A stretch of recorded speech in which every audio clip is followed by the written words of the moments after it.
Pagkatapos ng Pasko, sa wakaso'y nakikita na ng Taurus ang katotohanan tungkol sa pag-ibig at buhay. Taurus, napansin mo ba ang mga banayad na nangyayari simula noong Pasko? Isang tahimik na pagbabago, halos hindi nakikita, ngunit tiyak na totoo. Sinusubukan ng universo na ipabatid sa iyo ang isang mahalagang bagay tungkol sa iyong pag-ibig, iyong buhay, at ang landas na iyong tinatahak. Hindi ito basta horoscope lamang, ito ang sandali kung kailan nagsisimulang magbunyag ang mga nakatagong katotohanan. Filipino Taurus, ang mga araw pagkatapos ng Pasko ay hindi ordinaryo, nagdadala ito ng mga mensahe na partikular para sa iyo, na ginagabayan ang iyong puso at kaluluwa tungo sa kaliwanagan at layunin. Maaaring naramdaman mo na ito, isang pakiramdam ng pagmumuni-muni, isang paghinto, isang banayad na pagtulak sa iyong damdamin. Marahil nagsimula ka nang mapansin ang mga pattern na dati hindi mo pinapansin, napapansin ang katotohanan tungkol sa mga tao sa paligid mo, o nararamdaman ang isang bagay sa loob na ayaw manahimik. Ngayon, tatalakayin natin kung ano ang nais iparating ng universo tungkol sa pag-ibig, buhay, at iyong personal na paggising. Tapos na ang panahon ng Kapaskuhan, Filipino Taurus, ngunit ang iyong paglalakbay ay ngayon pa lamang nagsisimula. Matapos ang mga selebrasyon, ang mga tawa, ang mga regalo at pagtitipon, dumarating ang isang tahimik na espasyo kung saan lumilitaw ang kaliwanagan. Sa katahimikang ito, bumulong ang universo, ipinapakita sa iyo ang mga katotohanang maaaring iniiwasan mo o simpleng hindi mo napansin noon. Ang Pasko ay panahon ng kasiyahan, koneksyon, at pagmumuni-muni. Ngunit ngayon, sa banayad na liwanag pagkatapos nito, nagsisimulang mapansin ng iyong puso ang mga bagay na dati hindi nito nakikita. Marahil may mga sandali ng tensyon sa mga relasyon, hindi nasambit na damdamin, o mga pangarap na naipagpaliban. Ang panahong ito pagkatapos ng Pasko ay perpektong pagkakataon upang huminto, magmuni-muni, at magising sa mga tunay na mensahe ng pag-ibig at buhay na ipinapadala ng universo para lamang sa iyo. Para sa maraming Filipino Taurus, maaaring maging emosyonal ito, halos labis na nakakaapekto, na parang sa wakas ay nakikita ng iyong puso ang mundo sa bagong pananaw. Ngunit ito ay hindi sandali ng kalituhan, ito ay sandali ng pagbubunyag. Isipin mo ang mga araw pagkatapos ng Pasko. Mas tahimik ang mga kalye, humuhupa ang mga ilaw, at ang magulong kasiyahan ng Kapaskuhan ay unti-unting naglalaho. Ang mga pagtitipon ng pamilya, ang mga tawa, ang masasarap na pagkain Pilipino sa pista, lahat ng ito ay nananatili sa iyong alaala. Ngunit, sa gitna ng katahimikang ito, nararamdaman ng iyong puso ang isang banayad na pagbabago. Maaaring iniisip mo ang isang espesyal na tao, o kinukwestiyon ang direksyon ng iyong buhay. Marahil napansin mo ang maliliit na bagay na nagpahinto sa iyo, isang text mula sa isang matagal ng kaibigan, isang alaala mula sa nakaraan, o isang panaginip na tila mas malinaw at mas buhay kaysa dati. Filipino Taurus, ginagamit ng universo ang mga sandaling ito upang gabayan ka patungo sa katotohanan. Sa katahimikan pagkatapos ng Pasko, nagsisimula mong makita ang nakatagong mga layer ng iyong mga relasyon at ang mas malalim na kahulugan ng iyong mga karanasan. Ang pag-ibig, na dati tila hindi tiyak o komplikado, ay nagsisimulang magpakita sa bagong liwanag. Ang buhay, na maaaring tila paulit-ulit o stagnant, ay ngayon nagdadala ng mga palatandaan ng kaliwanagan at pagkakataon. Pag-ibig, ang puso'y nagigising. Filipino Taurus, malapit na maranasan ng iyong buhay pag-ibig ang isang banayad, ngunit malalim na paggising. Pagkatapos ng Pasko, maaaring sa wakas ay makita mo na ang katotohanan tungkol sa iyong mga relasyon. Ang mga damdaming matagal mo nang iniwasan, ang mga pattern na humahadlang sa iyo, o ang koneksyon na palaging para sa iyo. Maaaring mapagtanto ng ilan na ang isang relasyon ay hindi kasing balanse ng akala nila.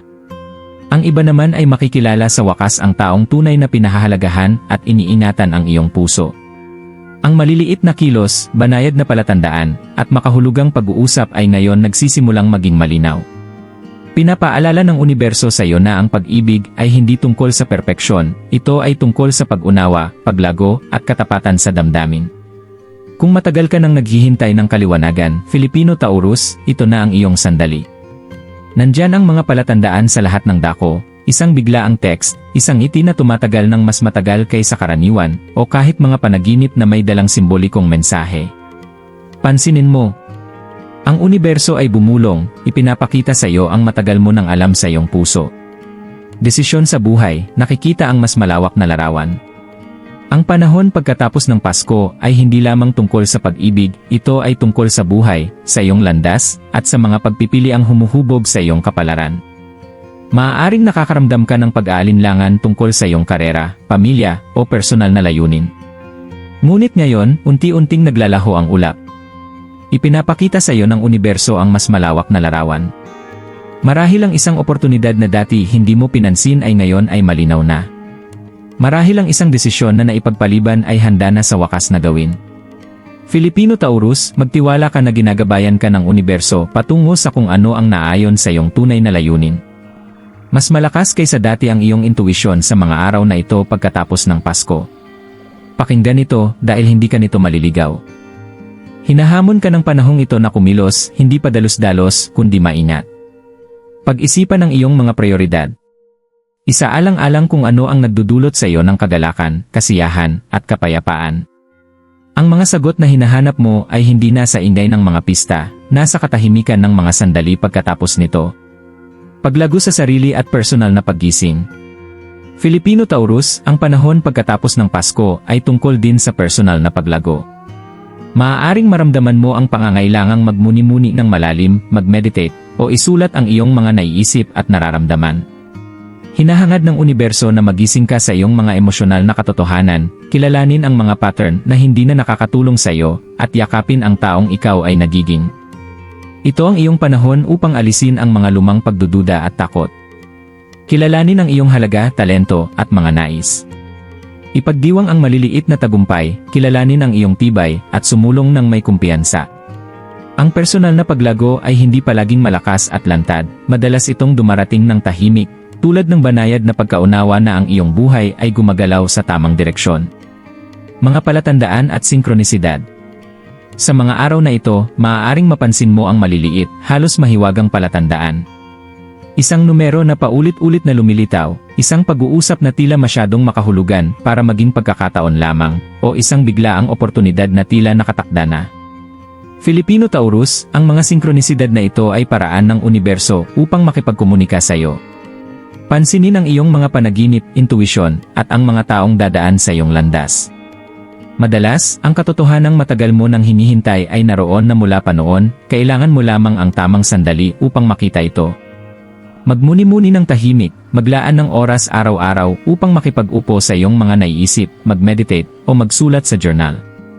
Ang pagmumuni-muni ay nagdudulot ng kaliwanagan. Maging tapat sa komunikasyon, sa mga relasyon, ipahayag ang iyong katotohanan.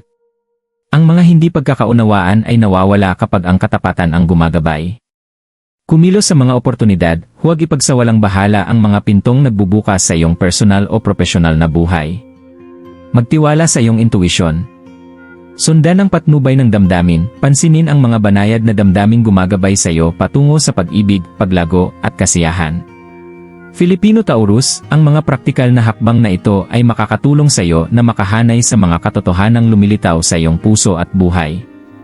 Ang maliliit na araw-araw na kilos ay lumilikha ng pangmatagalang pagbabago.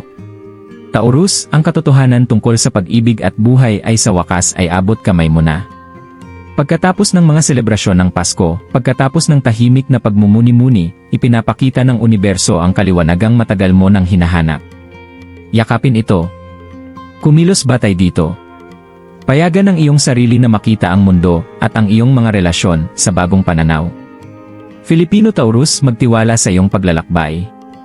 Magtiwala sa mga palatandaan, mga sinkronisidad, at sa iyong intuisyon. Mahalin mo muna ang iyong sarili, gumawa ng maingat at may malay na mga desisyon, at hayaang gabayan ka ng universo sa iyong mga susunod na hakbang. Kung nakakaantig sa iyo ang mensaheng ito, huwag kalimutang i-like, i-share, at mag-comment tungkol sa iyong mga karanasan. Maaaring ma-inspire ang ibang Filipino Taurus na matuklasan ang mga nakatagong katotohanan sa kanilang sariling mga puso. Tandaan, ang mga araw pagkatapos ng Pasko ay hindi ordinaryo, ito ay mahiwaga, puno ng pagbabago, at nagdadala ng mga pagbubunyag na espesyal para lamang sa iyo. Ito ang iyong oras upang magningning, lumago, at yakapin ang katotohanan.